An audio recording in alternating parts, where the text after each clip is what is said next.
Perfectionism जो है ना बहुत रिजिडिटी ले आती है हमारे अंदर, बहुत स्टबर्नेस ले आती है हमारे अंदर। हम बहुत ज़िद्दी हो जाते हैं और हमें लगता है कि अब हमने करके ही रहना है।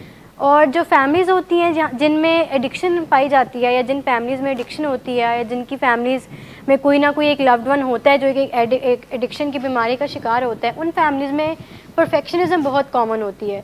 वो इस तरह से होती है बिकॉज़ वो फियर से बहुत ज़्यादा ऑपरेट कर रहे होते हैं। उन्हें लग रहा होता है कि अगर लोगों को पता लग गया कि हमारी फैमिली में एक बंदा जो है वो अल्कोहलिक है, या हमारी फैमिली में एक बंदा जो है वो एक एडिक्ट है, तो लोग क्या सोचेंगे।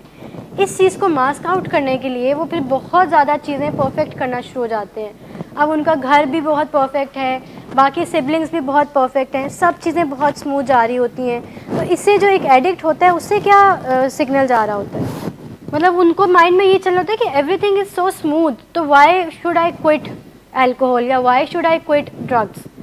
उनको होता है कि सारी चीज़ें तो ट्रैक में है, मेरे घर में सब कुछ ठीक है, मेरे घर में सब कुछ परफेक्ट है, मेरे सिबलिंग्स भी ठीक हैं, मेरे पेरेंट्स भी ठीक हैं, घर मतलब जो भी लोग आते हैं वो हमारे घर की, हमारे इन्वायरमेंट की तारीफ़ करते हैं, तो इसमें ख़राबी क्या है अगर मैं ड्रग्स करता रहूँ, इसमें ख़राबी ही क्या है अगर मैं अल्कोहल करता रहूँ। बट डीप डाउन जो फैमिलीज़ होती हैं वो मतलब इनडायरेक्टली वो पेशेंट को इनेबल कर रही होती हैं अपनी परफेक्शनिज्म कि किस तरह से वो अपने आप को फिर एक नॉर्मल समझना शुरू कर देते हैं कि अल्कोहल कंज्यूम करना या ड्रग्स करना एक तो नॉर्मल एटीट्यूड है, इसमें कुछ ख़राबी नहीं है। As long as my family is happy I am happy, as long as उन्हें कोई मसला नहीं है, सब कुछ ठीक है, ना घर में कोई ख़राबी होती है, जो भी हमारे घर आता है वो तारीफ़ ही कर रहा होता है, एवरीवन लाइक उनको खुश हो रहे होते हैं हमारे घर के इन्वायरमेंट्स में, तो इसलिए ख़राबी क्या है। लेकिन हम फैमिलीज़ ये चीज़ भूल रही होती हैं कि इस फियर से ऑपरेट करने की वजह से और इस परफेक्शनिज्म की वजह से इनडायरेक्टली वो अपने ही लव्ड वन को कितना नुकसान पहुंचा रही होती हैं, उस लव्ड वन की जिसकी वो बीमारी छुपा रही होती हैं अपने परफेक्शनिज्म के थ्रू। तो ये चीज़ समझना बहुत अहम होता है कि हमारी जो परफेक्शनिस्ट एटीट्यूड्स होते हैं वो कितने हमें ख़राब एंड की तरफ लेकर चले जाते हैं। कोई आप अपनी एग्जांपल शेयर करेंगे इस तरह से कि आप लोग, हम ये सोच रहे होते हैं कि हम कितना परफेक्ट हैं और परफेक्शन के चक्कर में फिर हम जो है अपनी लाइफ ख़राब से ख़राब तर करते चले जाते हैं, और हमें लग रहा होता है कि सब चीज़ें ठीक हैं लेकिन वो चीज़ें ठीक नहीं होती हैं, और पेशेंट्स को बहुत रॉन्ग मैसेज आ रहा होता है। पेशेंट्स को ये लग रहा होता है कि मुझे ज़रूरत नहीं है छोड़ने की, मेरी फैमिली सब बिल्कुल ठीक है, सब कुछ ट्रैक पर है, कुछ गलत नहीं है, और मतलब there is everything is perfect. तो ये कितना रॉन्ग मैसेज है। हमेशा अपने आप को, हमेशा हम फैमिलीज़ को यहाँ पे यही चीज़ सिखा रहे होते हैं कि अपने आप को कभी भी परफेक्ट नहीं समझना। लाइक हम जब ये एक टफ लव का प्रिंसिपल भी है, जब हम ये कह रहे होते हैं कि परफेक्ट पेरेंट्स नहीं है, वी आर नॉट गॉड्स, जब हम फैमिलीज़ को ये समझा रहे होते हैं कि अपने आप को खुदा समझना छोड़ दें, हर चीज़ आपकी रिस्पॉन्सिबिलिटी नहीं है, हर चीज़ आपके बस में नहीं है, देयर इज़ नथिंग, मतलब देयर इज़ नॉट एवरीथिंग कि आप वही सब कुछ कर सकें। कुछ चीज़ें होती हैं जो आउट ऑफ कंट्रोल होती हैं, कुछ चीज़ें होती हैं जो सिचुएशनल होती हैं, जिन्हें सिचुएशनली मैनेज करने की ज़रूरत होती है, हर चीज़ हमारे बस में नहीं होती है। बट हमारे जो पेरेंट्स होते हैं वो, उनके माइंड में ये सोच होती है कि जो हमारा लव्ड वन है वो हमारे थ्रू ऑपरेट करे, क्योंकि हम उसके बारे में बिल्कुल सही सोचते हैं, हम उसके बारे में बहुत अच्छा सोचते हैं, हम उसके बारे में कभी बुरा नहीं सोच सकते, तो वो उनको हमारे थ्रू ही ऑपरेट करना चाहिए। तो जब हम ये चीज़ ले आते हैं तो हम इतना परफेक्ट बनने की कोशिश करते चले जाते हैं, हमें होता है कि हम अपने अंदर कोई एक छोटी सी भी कोताही ना लेकर आएँ, कोई एक छोटी सी मिस्टेक भी ना लेके आएँ कि जिसकी वजह से कोई ख़राबी हो और जिसकी वजह से हमारा लव्ड वन जो है वो सफ़र करे। लेकिन जब हम उनको रिस्पॉन्सिबिलिटी लेना सिखाएंगे नहीं, जब हम उनको इतनी स्पेस देंगे ही नहीं कि वो मिस्टेक्स करें और फिर उन मिस्टेक से सीखें, तो कैसे हम ये एक्सपेक्ट कर सकते हैं कि वो परफेक्ट हो जाए। तो ये चीज़ समझना कितनी अहम बात है कि अपने आप को हमेशा प्रोग्रेशन की तरफ लेकर जाना चाहिए, कि जो कौन कौन सी ऐसी चीज़ें हैं जो अच्छी हैं, जो अच्छे एंड पर जा रही हैं, जिनमें कोई अच्छा रिज़ल्ट आ रहा है, कोई कॉन्सिक्वेंस आ रहा है। यहाँ से निकल के जाने के बाद जब हम पेशेंट्स आउटडोर्स होते हैं तो फैमिलीज़ एक्सपेक्ट कर रही होती हैं कि अब इनको क्रेविंग्स हो ही ना, न्यू बॉर्न बेबी बन जाएं। बिल्कुल, हालांकि अल्टीमेटली बनना न्यू बॉर्न बेबी एक सोब्राइटी की लाइफ में आना ही है, लेकिन यह बिल्कुल मतलब यहाँ से फ़ौरन ही निकलने के बाद ये एक्सपेक्ट कर लेना, ये तो बहुत एक इलॉजिकल सी बात हो जाती है। लेकिन हमारी एक्सपेक्टेशंस वहीं की वहीं होती हैं, और हम यही एक्सपेक्ट कर रहे होते हैं कि अब तो इन्हें क्रेविंग्स बिल्कुल भी ना हो।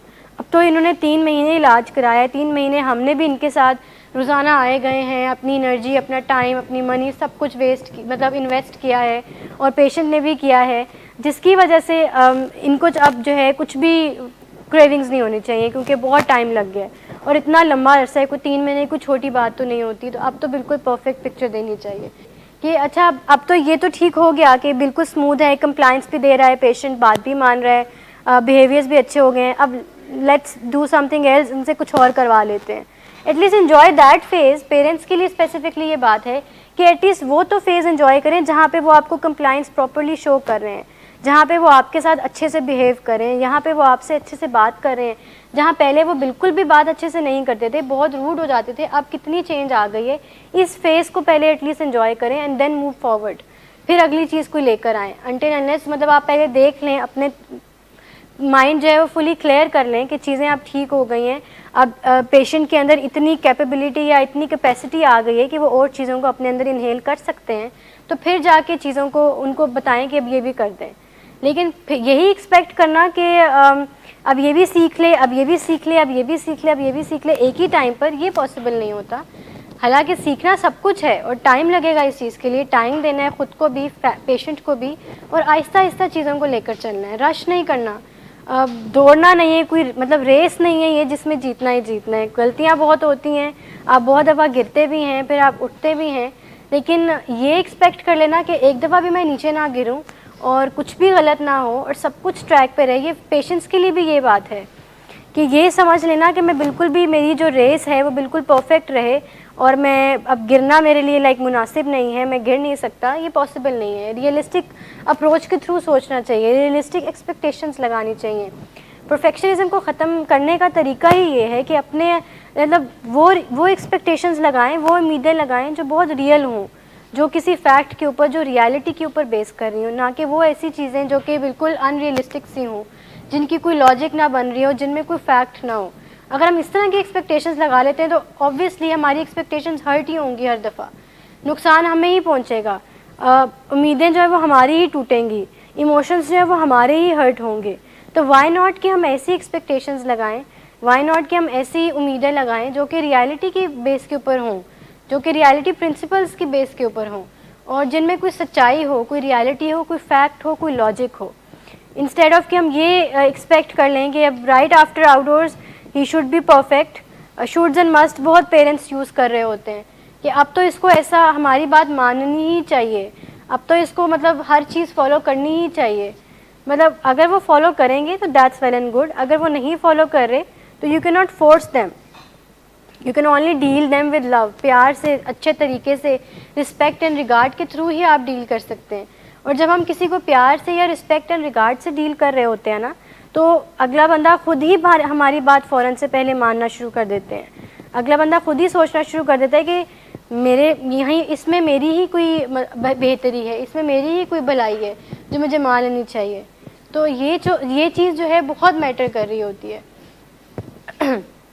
इसके अलावा एक और टर्म बहुत ज़्यादा हम इस्तेमाल कर रहे होते हैं जो फैमिलीज़ होती हैं को डिपेंडेंसी में, वो प्रोक्रेस्टिनेशन की होती है।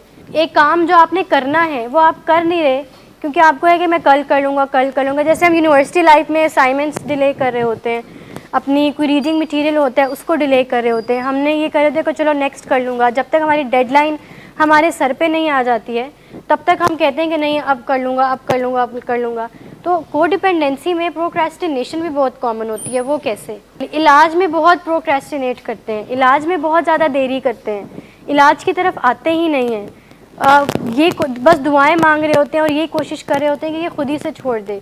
उनको इस तरह की मोटिवेशन स्पीकिंग एक तरह से कर रहे होते हैं उनके सामने कि बस ये खुद से छोड़ दे, लेकिन इलाज की तरफ नहीं आते। इलाज में आने से पहले ये बहुत ज़्यादा हेजिटेट कर रहे होते हैं और इतने हर्डल्स अपने आप खुद के लिए भी क्रिएट किए होते हैं कि इतनी मुश्किलात पैदा हुई होती हैं कि उन्हें लग रहा होता है कि अब तो इलाज नामुमकिन है। तो ये चीज़ भी बहुत ख़राब होती है जिसमें हम ये सोच रहे होते हैं कि ये खुद ही से ठीक हो जाएंगे, खुद ही बेहतरी आ जाएगी, या इनकी शादी कर, लाइक हमने हर तरह के हरबे ढूंढे होते हैं, शादी कर देते हैं, बाहर भेज देते हैं, कैरियर सेट कर देते हैं, बिज़नेस सेट कर देते हैं, इसको कहीं बिज़ी कर देते हैं, खुद ठीक हो जाएगा। डीप डाउन हमें एज अ पेरेंट, हमें एज अ फैमिली ये चीज़ पता होता है कि इलाज के बग़ैर अब कोई चारा नहीं है। इलाज के बगैर और कोई ऑप्शन नहीं है। बट हम इतना प्रोक्रेस्टिनेशन के अंदर डूब चले जाते हैं कि हम फिर भी कोई ना कोई डिफरेंट हर्बे इस्तेमाल कर रहे होते हैं कि बाहर भेज देते हैं या किसी अलग मुल्क किसी और कंट्री में भेज देते हैं कि शायद मूड अपलिफ्ट हो जाए, मूड अच्छा हो जाए, फ्रेंड्स डिफरेंट बनेंगे तो चीज़ें और अच्छी हो जाएंगी। लेकिन इनडायरेक्टली नुकसान वो अपने लव्ड वन का ही कर रहे होते हैं। जिस लव्ड वन को वो बचाना चाह रहे होते हैं, जिस लव्ड वन को वो उस बीमारी से निकालना चाह रहे होते हैं, वो उसी का नुकसान करते चले जा रहे होते हैं।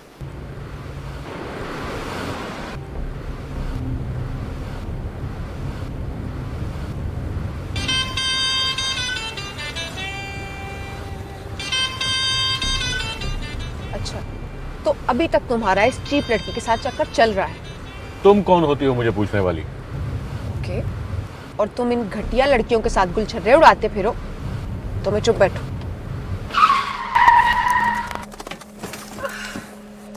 Get out.